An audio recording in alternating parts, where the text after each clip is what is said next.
Ya karena namanya kampus mengajar gitu, secara otomatis kita bakal ngajar anak-anak SD di situ gitu. Di lain sisi kita juga tetap memberikan apa yang kita punya dari tiap jurusan kita gitu. Pas terjun di kampus mengajar, banyak mata pelajaran yang lain kan ya. Jadi mau nggak mau kita buka-buka buku yang ada gitu. Jadi tiap hari kita kayak nulis diary sih gitu. Nulis diary kita laporan nih apa aja yang hari ini kita udah berikan di SD itu gitu. Halo, balik lagi di sini dengan aku Dava dengan segmen Duduk Sini. Kali ini aku ada seorang narasumber nih dari salah satu universitas di Jogja juga, yaitu dari UPN. Halo Alia. Halo Kak. Gimana nih kabarnya sekarang? Alhamdulillah sehat walafiat. Sehat. Sekarang kamu kuliahnya di UPN ya? Iya benar. Semester berapa sih sekarang? Sekarang di semester 8. Semester 8. Kegiatannya, kesibukannya sekarang tuh ngapain aja sih? Kalau di semester akhir ya biasa ya, mahasiswa semester akhir kan skripsian gitu. Apalagi kalau di pertanian ya gitu, itu lebih penelitian. Karena kita penelitiannya kan biasa ya, menunggu dan menghitung tanaman bertumbuh gitu. Jadi sedikit agak lama. Kamu di bidang pertanian tuh jurusannya apa sih? Agroteknologi. Agroteknologi. Oke, aku kemarin sempat dengar juga nih kalau kamu selain kuliah, kemarin kamu juga ikut kegiatan kampus mengajar. Iya benar. Yang sekarang lagi hype-hype-nya ya, maksudnya yang lagi baru-barunya juga kampus mengajar yang keberapa kamu kemarin? Kalau aku kemarin ikut kampus mengajar yang kedua. Yang kedua, itu berarti dari bulan apa sampai bulan apa? Kemarin dari bulan Agustus sampai bulan Desember. 2021 ya? Iya. Oke. Itu aku pengen dong kita mengulik di kampus mengajar yang kamu sendiri ya. Ya boleh. Itu dari tata cara kayak daftarannya kamu, itu dari awal sampai tahap yang kamu keterima itu tuh seperti apa sih? Kalau kemarin tuh seingat aku ya, pas pendaftaran tuh dari seleksi berkas. Seleksi berkas tuh menurutku lebih ini ya, butuh waktu banyak gitu karena banyak berkas juga yang kita butuhin buat dikirim gitu. Dari situ kita nunggu pengumuman berkas, alhamdulillah lolos. Terus selanjutnya ada tes tertulis. Tes tertulis itu nanti ya online, tapi ke record gitu. Jadi ya. Jadi ada tes tertulis juga. Iya ada gitu. Cuma isi tesnya tuh lebih basic dari soal ini sih dunia pendidikan aja. Oke. Dari dunia pendidikan. Itu berarti kamu semasa pendaftaran seperti itu, habis itu kamu input datanya. Habis itu nunggu pengumuman nih. Nah pas muncul pengumuman tuh aku juga masih ini ya ragu gitu mau terima apa enggak nih gitu. Gitu. Padahal kan, kamu udah tahu nih kamu keterima gitu ya. Keterima gitu. Karena ini sih kebimbangan biasa ya semester akhir semester 7 waktu itu ada tugas KKN gitu ya. Harus daftar KKN, harus magang juga gitu. Terus ya sempat konsultasi juga sama teman-temanku yang dulu pernah ikut kampus mengajar tingkat 1 tuh ya. Itu ya katanya ambil aja kesempatan ini gitu karena banyak yang pengen juga dan ternyata banyak juga yang terlempar gitu ya nggak keterima gitu jadi bismillah gitu. Bismillah. Oke, akhirnya kamu nih kamu udah keterima dan kamu kemarin di mana sih kampus mengajarnya, daerah mana? Kemarin aku dapat di daerah Godean di Yogyakarta berarti ya. Padahal sebelumnya kamu daftar itu berarti kan kalau misalnya kamu daftar itu kamu milih sendiri gitu gak sih? Iya, itu nginput daerahnya tuh biasanya sesuai dengan alamat kita gitu. Ya biar dapatnya tuh dekat sama alamat kita gitu, tapi ya karena itu sesuai sama ini ya pusat ya gitu, kita nggak tahu kan random gitu. Nah dapatnya di Godean. Di Godean. Itu kamu berapa, satu kelompok berapa orang? Kemarin satu kelompokku tuh ada 6 mahasiswa dari UGM 1, UGM 2, dari UST 3, terus dari UPN 1. Oke, berarti memang macam-macam ya universitas. Jadi kamu juga ketemu dari kampus-kampus lain juga ya, jadi satu sama kelompokmu. Oke, itu di daerah Godean di SD atau di mana? Kemarin kan kalau di angkatan 2 ada SD sama SMP nih. Nah, aku dapat yang di SD Muhammadiyah Ngijon 2 di Godean. Di Godean. Sedangkan berarti kamu yang tadinya di Klaten terus ngelempar ke Godean, jadinya PP gitu ya? Iya benar, lumayan sih ya satu zaman gitu ya. Itu di sana kegiatannya kamu udah melakukan apa ya, aksi di SD sendiri itu seperti apa sih? Kayak misalnya apa yang kamu lakuin di sana, terus selama 5 bulan itu tuh kamu ngapain aja sama teman-teman kamu, seperti itu kegiatannya? Oke, kalau kegiatan dari ini ya, kampus mengajar 2, ya karena namanya kampus mengajar gitu, secara otomatis kita bakal ngajar anak-anak SD di situ gitu. Di lain sisi kita juga tetap ini ya, memberikan apa yang kita punya dari tiap jurusan-jurusan kita gitu. Misalkan aku dari pertanian nih gitu, itu kita memberikan, kalau kemarin aku tuh bikin hidroponik mini gitu dari pertanian gitu. Terus ada juga temanku dari psikolog tuh juga membantu guru-guru buat nge-treatment anak-anak nih gitu yang mungkin sedikit agak berbeda gitu dari teman-teman yang lain, butuh perhatian khusus gitu. Itu juga dibantu oleh temanku dari psikolog. Ada juga nih yang dari Elins gitu, itu ngebantu guru-guru soal teknologi-teknologi gitu. Karena namanya ini ya, kita kan kampus mengajar pasti ditaruhnya tuh di tempat yang kurang ini ya, kurang maju lah seperti itu bisa dibilang gitu. Jadi kita bisa ngebantu guru-gurunya dalam hal bidang teknologi seperti itu. Oke, jadi memang di situ keberadaan kalian sebenarnya sangat diterima kah sama guru, jadi kayak guru tuh merasa sangat terbantu dengan adanya kalian, dengan yang kalian kasih tersebut gitu ya berarti ya? Alhamdulillah sih, kemarin dari cerita guru-guru, karena kita sering juga ya habis selesai jam ngajar tuh ya ngobrol sama guru-gurunya gitu. Alhamdulillah guru-gurunya juga merasa sangat terbantu gitu, karena ya jujur ya guru-gurunya itu juga untuk menghadapi zaman sekarang gitu, apalagi yang online itu merasa kesusahan juga gitu dengan kemajuan teknologi yang ada gitu, karena kebanyakan dari guru-guru itu hanya memakai grup WA aja gitu untuk nge-share materi-materi, video gitu. Dan banyak juga dari wali muridnya gitu. Karena ini ya daerahnya terpencil dan mungkin kuotanya kurang mencukupi gitu. Banyak yang nggak ngedownload tugas-tugasnya, video-videonya gitu, jadi tertinggal gitu. Dan guru-guru kan kalau misalkan melihat satu-satu muridnya nih gitu, kesusahan juga ya gitu untuk kontrolnya gitu. Jadi nggak tahu nih mana yang benar-benar belajar gitu, atau mungkin orang tuanya nih yang malah yang ngerjain tugas-tugasnya gitu ya. Seperti itu. Berarti kan kamu di situ berarti offline ya? Iya. Walaupun pandemi dengan dengan protokol kesehatan ya. Oke, itu kamu kemarin kelas berapa yang kamu ajarin khusus? Kalau kemarin aku bantu di kelas 3 SD-nya. Kelas 3 SD-nya, berarti PJ-nya. Jadi satu orang, kamu ada 6 orang nih, berarti satu orang satu kelas kan? Iya benar. Oke, satu orang satu kelas ya PJ-nya.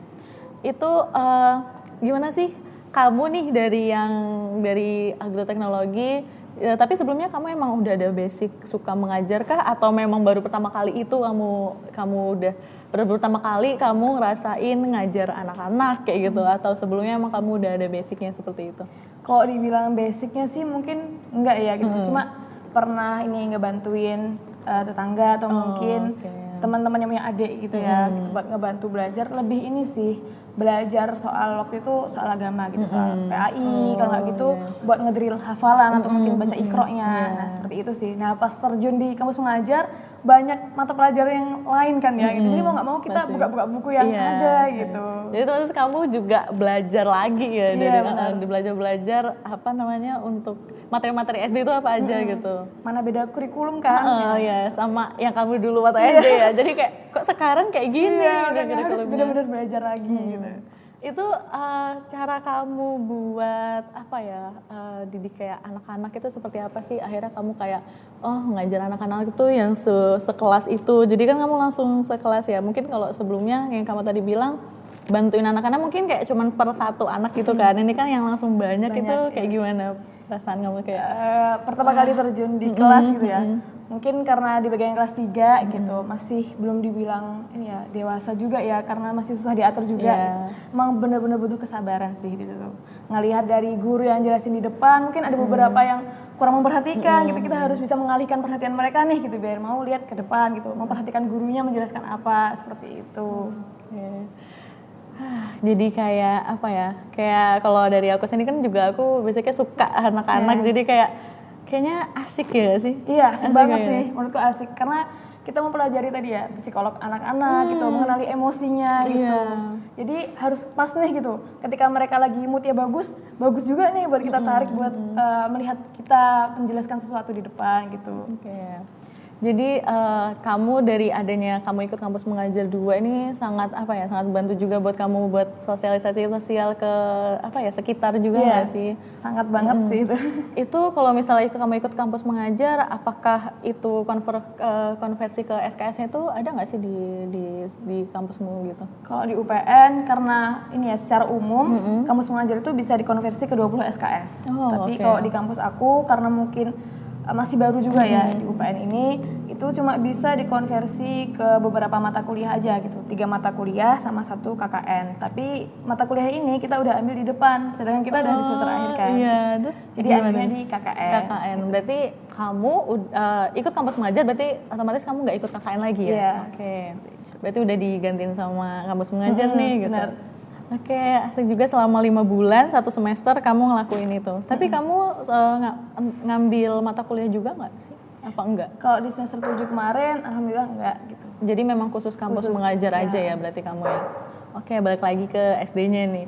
Itu kamu ketemu sama guru-gurunya, abis itu ada nggak sih kayak cerita yang kayak bikin gurunya dengan kondisi SD-nya seperti itu kan kamu kan daerah Godean yang kayak masih daerah istimewa Yogyakarta ya, maksudnya kita juga, maksudnya semua udah pada paham kalau misalnya Jogja itu kota pelajar, kayak kota pelajarnya yang paling bagus gitu loh di Indonesia. Itu ada nggak sih yang kayak kamu lihat sendiri kok SD-nya seperti ini ya, ternyata kayak gini ya, apa gimana gitu? Ada sih, karena ini ya, pertama pas datang ke situ gitu, melihat bangunannya tuh emang bagus gitu, masih layak untuk dibuat belajar gitu. Tapi ketika masuk ke kelas-kelas, ketemu anak-anak dan guru-gurunya gitu, ternyata banyak juga nih yang harus kita bantu di sini gitu. Karena tadi ya itu tempatnya di tengah-tengah desa gitu. Jadi banyak dari murid-murid itu mungkin kurang antusias gitu untuk belajar gitu. Karena background orang tuanya juga gitu ya mungkin. Background orang tua yang kurang mendukung soal pendidikan juga gitu. Jadi ya dari orang tua sendiri tuh bingung juga gitu untuk mengajari anak-anaknya di era daring seperti ini juga gitu. Karena soal teknologi tadi bisa dibilang tertinggal gitu. Oke, berarti memang apa yang kamu lihat ternyata memang harus banyak yang mungkin dibantu dan diubah gitu ya, karena memang kemarin waktu daring kan apa-apa pakai HP, yang pakai Zoom, yang pakai Jimit, entah terkendalanya dari kuota juga mungkin atau Iya benar. Ada juga nih yang HP kan biasanya yang punya hanya orang tua nih, dan itu orang tuanya dibawa kerja tuh HP, jadi cuma bisa ngerjain tugas tuh pas malam gitu. Mana kalau anak kecil kan biasanya malam udah jam tidurnya cepat ya gitu. Jadi kebanyakan ya dibantu orang tua tuh buat ngerjain gitu. Kadang juga banyak yang telat ngumpulin tugas karena tadi, maaf Bu, HP-nya dibawa orang tua kerja, seperti itu. Oh gitu, oke. Jadi yang kalau misalnya dari kelas 3 SD sendiri, selain itu kendala kamu untuk hadapin anak itu ada nggak sih kayak misalnya namanya anak-anak ya pasti sekelas itu ada yang oke dia nurut, ada yang kayak ya masih anak-anak, ada yang kayak susah diatur, yang diomongin juga ada banyak gitu kan. Itu gimana sih cara kamu kayak ngadepin mereka gitu? Iya, lebih enak kan kita ngadepin anak-anak tuh secara ini ya, personal ya. Iya, betul. Lebih kena lah dari hati ke hatinya gitu. Dan setiap anak tuh pasti beda nih gitu. Ada keunikannya sendiri gitu. Ada yang suka cerita, jadi kita mau nggak mau harus mendengarkan nih apa cerita mereka gitu. Ikut antusias nih apa yang dia ceritakan, seperti itu. Ada juga yang sukanya diajak main nih gitu. Ya udah kita ikutin dia gitu, maunya apa gitu. Karena dari situ ketika mereka mau mendengarkan kita gitu, kita lebih mudah untuk mengarahkan mereka seperti itu. Berarti kalau misalnya kita mau mendengarkan mereka, otomatis mereka juga akan dengerin kita ya. Berarti emang kayak kita juga harus pahamin mereka dulu gitu ya. Jangan maunya kita mereka yang pahamin kita ya, maunya guru tuh seperti apa. Oke. Bagus tuh. Terus abis itu di guru-guru sendiri di sana itu tuh kayak gurunya memang sedikit atau memang gimana sih di SD? Kalau yang aku lihat ya gurunya bisa dibilang kurang ya gitu. Karena mungkin tadi ya daerahnya di tengah-tengah desa dan mungkin kurang tersorot soal pendidikan gitu. Jadi guru-guru yang di situ tuh menurutku masya Allah banget ya, mereka mau mengabdikan diri di daerah seperti itu gitu loh.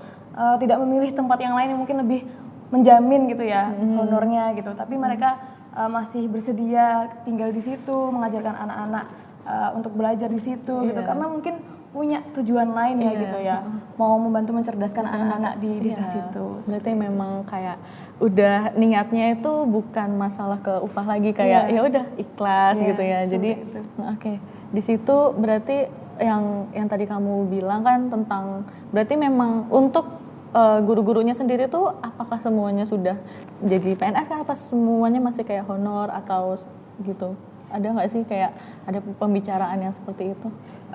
Waktu itu sempat ngobrol juga sama guru-guru ya, yang mungkin ada yang cerita nih upahnya mungkin tidak seberapa di sini gitu. Jadi mau nggak mau dari guru itu sendiri atau mungkin dari keluarganya itu harus ada backingan pekerjaan lain gitu. Karena ya itu honor di situ mungkin tidak bisa menjamin atau mencukupi kebutuhan hari-harinya mereka. Jadi emang yaudahlah, yang penting aku pengen ngajarin anak-anak dengan ikhlas. Yang penting anak-anaknya juga bisa belajar ya. Benar. Itu sebenarnya banyak terjadi sih di Indonesia, guru-guru di Indonesia itu tuh seperti itu banyak banget. Karena yang penting kita ngajarin itu kan lebih ke pahala ya mungkin dalam Islam ya. Jadi pahala jariahnya itu kan pasti bakal terus menerus kan. Mungkin itu kalian di pikirannya guru-guru ya. Oke, di situ kamu selain itu ada nggak sih yang kamu lihat, walaupun ini kan tadi udah ceritain tentang apa ya di sana kamu bantunya, terus dari personal ke diri kamu sendiri setelah kamu ikut kampus mengajar, yang kamu ikut kampus mengajar 2 itu tuh ternyata secara personal yang bikin kamu wah ternyata banyak ya hal-hal yang aku dapetin, hal-hal yang bisa nanti ke depannya mungkin kalau misalnya kamu, namanya kita nggak tahu, mungkin kamu bisa belajar lagi, ada yang bisa bikin kamu rasa kayak wah aku udah pernah ikut kampus mengajar, berarti aku udah tahu sistem pendidikannya di sini. Seenggaknya walaupun di Godean berarti hal-hal itu yang bakal kayak rasa bandingan diri kamu itu seperti apa sih, kayak wah aku udah ikut kampus mengajar nih, jadi kayak mana ya, bentar, maksudnya bisa bikin kamu ngerasa apa gitu nggak sih dari personal diri kamu sendiri gitu? Mungkin ini ya merasakan suatu hal yang baru gitu ya, jadi kayak bikin kamu kayak aku ikut kampus mengajar tuh jadi ngerasa apa yang sebelumnya kamu mungkin kalau misalnya kuliah tuh kayak kuliah aja di kampus ketemu teman ini kan aku itu kan kamu ketemu sama guru, ketemu anak-anak, mungkin sama pernah ikut ketemu sama wali muridnya juga atau gimana gitu. Kalau ini ya suatu hal yang baru ketika ikut kampus mengajar tadi ya, dari relasi kita gitu, kita juga mungkin mendapatkan banyak kenalan baru gitu. Kita tahu dunia masyarakat nih gitu, apalagi di daerah yang tadi ya kurang paham akan teknologi baru, yang bisa dibilang terpencil gitu ya. Mungkin meskipun masih di pinggiran jalan kota, tapi ternyata masih ada nih gitu daerah yang seperti itu tuh, yang butuh perhatian khusus gitu. Kita tahu masyarakat di situ seperti apa gitu, kebutuhan mereka tuh apa aja nih yang kurang, yang bisa kita bantu gitu. Kita bisa mengenali dunia sosial yang mungkin selama ini kita belum tahu karena kita hanya fokus di kampus aja nih gitu. Seperti itu sih.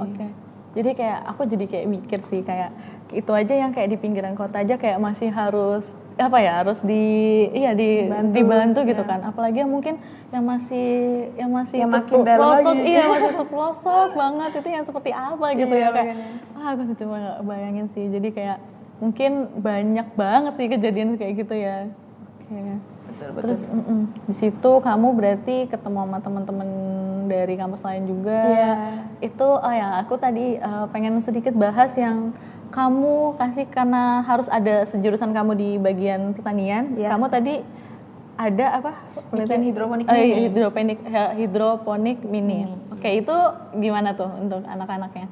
Itu aslinya bagus ketika kita bisa mengedukasi ke anak-anak, tapi karena kena di timeline aku di akhir dan aku udah bikin ini ya, sebelum itu aku udah bikin punya project di bidang ikro gitu ya, jadi lebih fokus ke bidang ikronya itu, dan hidroponiknya bisanya di akhir gitu, jadi itu baru kena ke guru-guru, belum sampai ke anak-anak. Jadi kita kayak sosialisasi gimana nih cara bikin hidroponik yang simple gitu, meskipun mini tapi bisa kita ajarkan ke anak-anak nih dengan bahan-bahan yang ada gitu, seperti itu. Oh gitu, jadi emang di sekolah itu kan kamu buatnya hidroponik mininya, berarti kemarin belum sampai ke muridnya ya, ke gurunya, mungkin dari gurunya nanti bisa langsung sampein ke anak-anaknya itu. Itu yang kamu buat apa? Hidroponik apa? Tumbuhan yang seperti apa? Kemarin aku bikin dari sawi sama kangkung. Sawi dari kangkung, boleh nggak sih sedikit cerita, karena ini ngulik dari jurusanmu juga. Yang kamu tanemin. Kemarin itu kita pakainya nih ya wadah plastik aja gitu, wadah plastik bekas kayak jelly atau mungkin salad seperti itu. Nah kita bikin hidroponik di situ, dari spons kita masukin benihnya itu, gitu. Kasih air, nah kita tunggu tuh sampai muncul tuh benihnya, sampai tumbuh benihnya itu, baru kita pindah gitu ke pot yang bawahnya tuh ada airnya juga gitu. Nah awalnya itu kita punya planning, punya rencana pakai ini ya sistem pengairannya itu dari temanku yang di Elin situ ya untuk merancang itu. Tapi ternyata waktunya kurang ya gitu. Kita udah selesai duluan belum sampai ke tahap itu. Jadi ya udahlah simpel aja, kita taruh di wadah-wadah kecil aja seperti itu. Jadi nanti ditunggu nanti bakal tumbuh sawi atau kangkungnya ya. Oke. Itu di tahap terakhir berarti kamu juga ada kayak laporannya ya? Ada. Oke, laporannya nanti yang kamu input ke pusatnya? Iya benar. Oke. Ada laporan akhirnya nanti. Oke, berarti kalau misalnya di tempatku berarti kayak PPL ya? Iya. Kayak PPL, laporan PPL kalau misalnya. Kayak ada LPJ-annya. Iya, ada LPJ-annya. Oke, tadi kamu sempat cerita kalau misalnya kamu khusus megang ikronya di bagian agamanya ya, yang kamu lotok. Itu kamu megangnya, kamu kan tadi kan megang di kelas 3. Iya benar. Apakah kelas 3 aja atau gimana? Kalau di ikro ini aku ngebantuin, ada satu guru khusus nih bagian, ya biasanya bagian ikro anak-anak gitu. Dan itu beliau juga menghandle satu sekolahan. Nah, saya kayak jadi asisten bapaknya gitu ya, buat ngebantu ngehandle ikro anak-anak gitu. Ya mungkin ketika terjun saya bener-bener ini nih, merasakan gitu, wah kurangnya bacaan anak-anak seperti ini gitu ya. Mungkin halaman 1 bisa diulang sampai 2-3 kali seperti itu. Karena ya tadi kurang intens mungkin ya gitu dalam mengajarkan ikro karena waktu yang terbatas itu tadi gitu. Ya semoga dengan bantuan saya tadi bisa membantu anak-anak lebih semangat buat membaca ikro gitu. Karena sebelum itu kalau sama bapaknya tuh kayak kadang susah gitu, kadang malu-malu juga gitu, dan itu kebanyakan daring ya gitu. Nah waktu kemarin kampus mengajar tuh ada beberapa yang bisa datang ke sekolah nih gitu, bisa belajar langsung gitu. Jadi karena ada beberapa pelajaran tuh yang bisa datang ke sekolah nih, jadi sekalian gitu. Ntar habis pelajaran ini kita ikro ya, kayak gitu. Kamu ikro sendiri. Oke, di ikro sendiri kalau untuk khusus kayak anak SD itu masih cukup sulit kah untuk membaca ikronya apa gimana? Ya bisa dibilang gitu, karena soal ini ya, untuk pendidikan umum aja masih susah ya, apalagi dalam hal bidang agama yang mungkin kurang tersorot juga gitu. Meskipun basic sekolahnya Muhammadiyah gitu, tapi ternyata banyak juga nih kurangnya di bidang baca tulis ikronya itu gitu. Aku pengen ngulik sebentar. Sebenarnya dari anak-anak sendiri peran orang tua itu sangat besar ya. Benar. Tapi mungkin masih banyak di sini yang kayak yaudahlah, aku tak sekolahin aja ke sekolah, tak lempar ke sekolah yang mungkin orang tuanya sibuk ngapain. Karena memang basicnya di rumah itu orang tua banyak yang nggak bisa seperti pelajaran seperti itu ya. Itu kayak jadi suatu kayak bukan masalah sih, kayak suatu hambatan juga kak sih. Iya benar. Kamu ya. Banyak juga sih cerita dari orang tua gitu ya, yang bilang, maaf Bu, saya belum bisa nih ngajarin anak saya buat ngebantu ngerjain tugas sekolahnya gitu. Untuk ikro pun kadang ya mereka mandiri gitu ya. Ya ada yang ketika orang tua pulang dikasih HP buat setoran ikro gitu.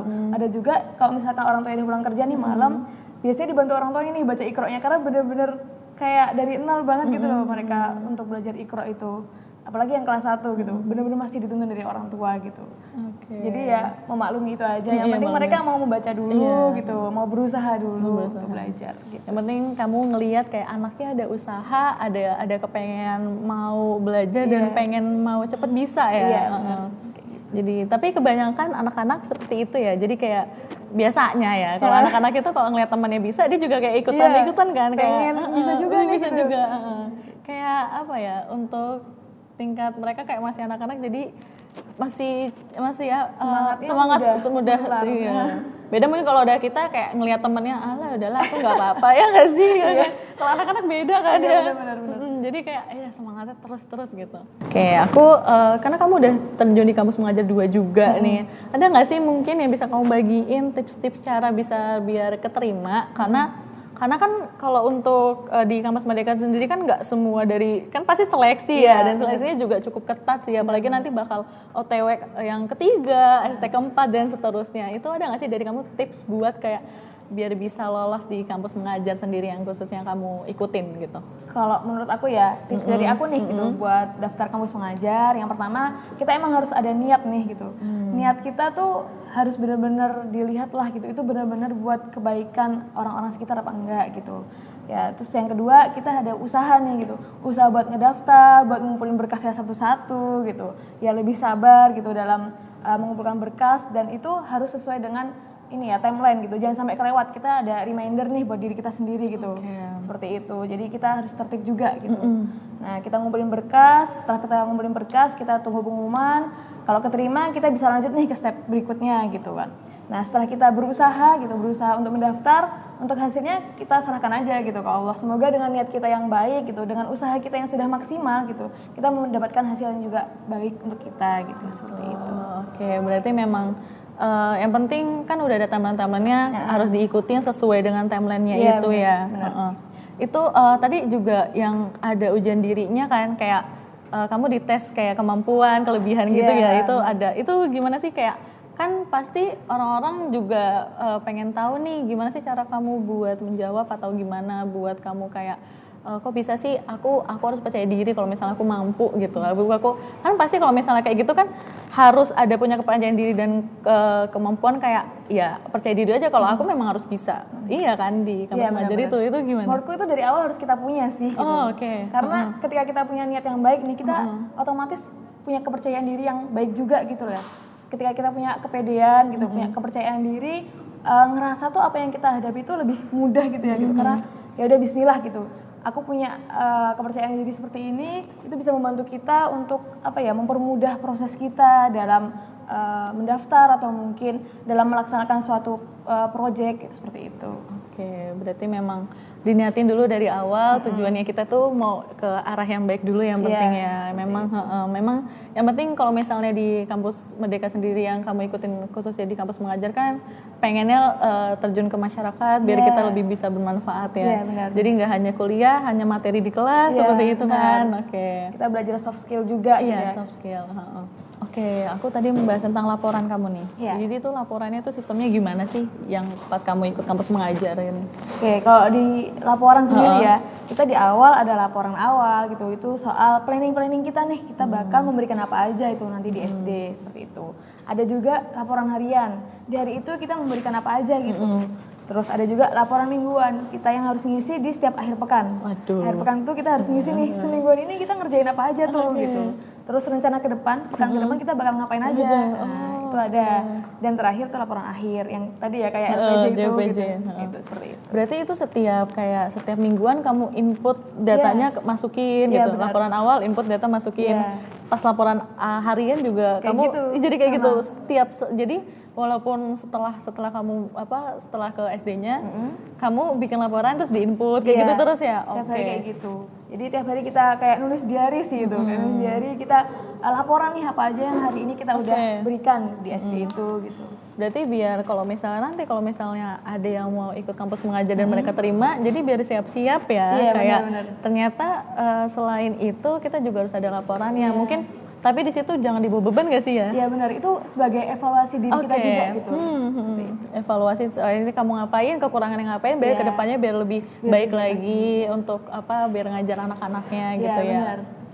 Itu setelah laporan akhir itu kamu kayak buat LPJ banyak kayak gitu, terus kamu input, abis itu setelahnya?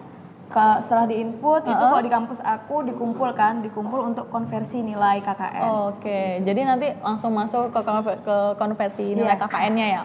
Siap deh.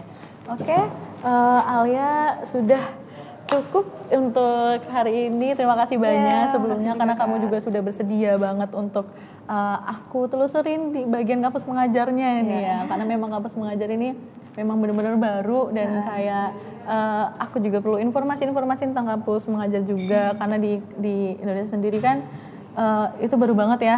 Jadi kayak biar yang udah kamu lakuin sebagai mahasiswa juga kamu juga banyak banget dapat soft skill-nya. Iya benar.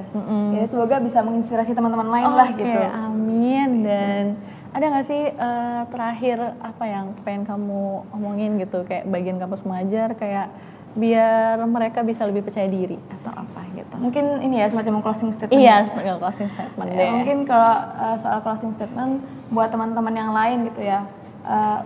Berusaha untuk memberikan yang terbaik kepada orang-orang sekitar gitu. Dari apa yang kita punya sedikit itu tidak masalah, yang penting kita bisa memberikan apa yang kita punya gitu.